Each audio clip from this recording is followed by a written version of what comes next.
everybody, and welcome to 40 Years of Great Games. I'm Tom Vasel, and we are now up to the year 2015. Now, I already done my best of a list of all these different years, but it's easier to look at 2015 now that it's been 9 months since 2015 ended, because you still end up playing 2015 games all the way up, way into the next year. But 2015, as usual, was a great year. And there's going to be some great games missing from my list. For example, Codenames, a game everyone loves. I really enjoy it myself, but just didn't make my top 10. Baseball 2045, a great deck building game. Spectre Ops, Xenoshift, a great fun alien deck builder. None of those made my top 10. What did make my top 10? Here we go. Number 10 is a game that was a mix between Game Workshop and Fantasy Flight Games, and that is Forbidden Stars.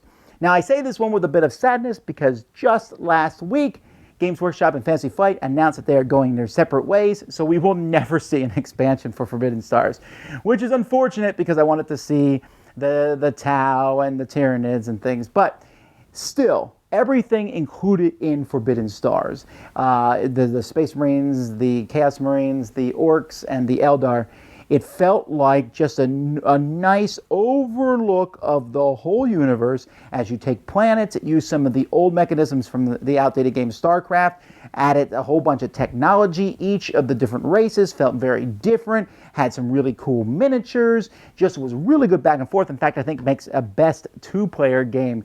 I really enjoy this one. That is Forbidden Stars. Number 9, other side of the board in a sense, is Marco Polo. Marco Polo is a historical game about Marco Polo going through Asia. The history is a little weak here. It's a strong Euro game, but it's one I think is really neat. Not because of the dice mechanism, although I do like that. You're rolling dice and then placing those dice on the board to do different things, to collect resources, to then travel and build trading posts. But what I like about Marco Polo is that each player has a special ability, and not like some minor special ability. Each person seems to have a game-breaking special ability. Like one person can set the dice any way they want. What? That's unfair. No, because this guy can, whenever someone takes resources, he also gets one. What? That's amazing. And that's what I love about Marco Polo. It is a solid, entertaining Euro game. Then the designers of this one, keep an eye on them because they are going places. Number 8 is Rum and Bones. Interestingly enough, there's a second edition coming out where they made the rules, some rules changes. Everyone's telling me it's better. I haven't played it yet, but I really like the original Rum and Bones. I didn't think I would. It's based on the MOBA style of games where there's, swarms of minions running at, and then you have some heroes who run around and do stuff. And in fact, when I played it during playtesting, I did not enjoy it, but the final product I really loved. The strong pirate, well, kind of a fantasy pirate theme, but that strong piratey flair came out. Each hero is different, some chucking dice and seeing what happens, special abilities, beautiful miniatures. This one for me was just very entertaining, Rum and Bones. Number 7 is a game that kind of came out of nowhere, but really, really was great, and that's Stockpile. Probably my favorite stock market game at this point. Stockpile is a game about insider trading. You know a little bit of information. You know one company is going to go down in value, or maybe go up in value or something. Everyone knows a little bit of something. So you're watching what other people do. It has a little bit of an auction there, trying to collect shares of companies, and then the companies go up and down. They just came out with a small expansion this year for the game, which is really good, increases it a lot. You don't need it, but Stockpile is a Kickstarter game that you would think Asmodee produced. That's how well done it is. It is fast, it is streamlined, and does a great job at bringing the stock market to a board game. Number 6 is the Wild Wild West Flick 'em Up. This is from a new company called Pretzel Games. Actually, it's kind of an offshoot company of Z-Man Games that was making fun, fast flicking games. Or dexterity-style games. And Flick 'em Up was a Western game that feels more like a Western than anything else, as you have the different cowboys fighting the outlaws, and you're flicking discs at each other, shooting across, knocking hats off, going into buildings, having duels. It's silly fun, but it's excellent silly fun, and also supports large groups of people playing against each other. Number 5 is a game that when I initially made my list was down lower because I thought I was done with this game. But now I'm kind of jonesing to play it again, and that's Pandemic Legacy. Now, Pandemic Legacy is currently number 1 on Board Game Geek. It is currently one of the most popular games in the world. It is also a disposable game.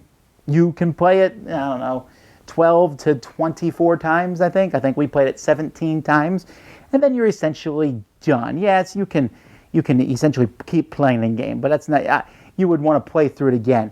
It has a strong storyline. The board will change. It will turn out differently based on who you're playing the game with, and what's going to happen each turn, and some interesting, fascinating things happen. And I'm really close to getting another copy of this and playing through with my family just to see how our story will change.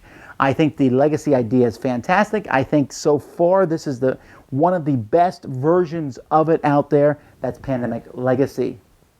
Number 4 is Seven Wonders Duel. Yeah, Seven Wonders, a spin-off 2-player game.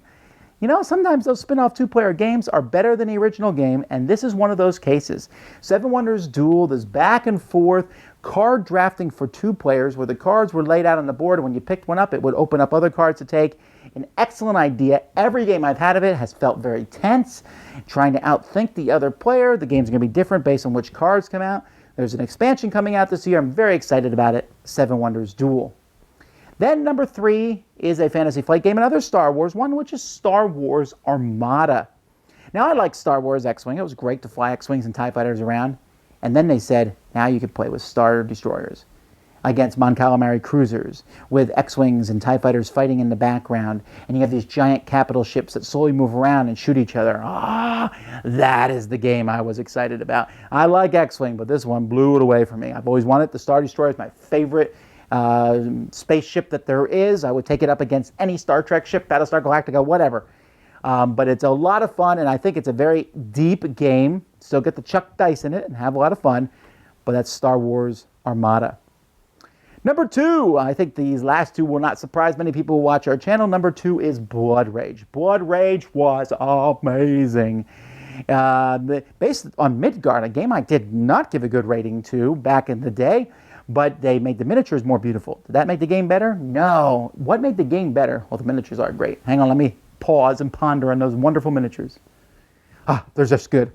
But anyhow, taking each clan, and as time goes by, drafting, as you can see, drafting is something I like, drafting the cards and making your clan different than the other clans, drafting monsters, and then having a really cool combat system. Again, very similar to Cosmic Encounter, playing cards and seeing who wins. It's a tight, really entertaining game. I love Blood Rage, but not as much as I like my number 1, and that's Time Stories. Time Stories is essentially Groundhog Day, the movie, as a board game. You're going to go through a story. The game comes with a story called Asylum, and there's 3 other stories that are out there too. The Marcy Case, the Prophecy of Dragons, and some Egypt one, I forget what that one's called. But you go through these stories, and you go to different locations, and you find things, and sometimes you have combat with dice, and there's different things going on, and you'll do tests and all sorts of things. And then at a certain point, time's up, you're yanked back, and you go through again. But this time you have knowledge, and you'll go through a different way. And each of these modules can take anywhere between 3 and 5 hours. And while that means that the game is somewhat finite, it is some of the best gaming experiences I've ever had. I love playing through Time Stories. It is, the Prophecy of Dragons is still my favorite experience of all. But every time I play it, I get so excited to see what's next, to go here, to open this door, to talk with these people. It is fantastic. I'm really excited to see what comes next for this system. But easily my favorite game of the year. That's Time Stories. Well, that's it. 40 years of great games. We're not done with 2015. I'm going to do one more video of where I'm at. I think we're at with 2016 so far. So I guess it's technically 41 great years of games, but whatever. There was no great games in 75 anyway. But anyway, I'm digressing. Thanks so much for watching. Tell me what your favorite games from 2015 were in the comments. I probably missed some of your favorites, right? Anyway, 40 years of great games. I'm your host, Tom Vasel, and this has been The Dice Tower. Thanks so much for watching the Dice Tower videos. Find more great videos and reviews, as well as our top-rated audio podcast at Dicetower.com. You can also find other great shows at Dicetowernetwork.com. I'm Eric Summerer, and you've been watching The Dice Tower. The Dice Tower is sponsored by Cool Stuff Inc., where you can find great games for great prices. Cool stuff in stock. Check them out at coolstuffinc.com.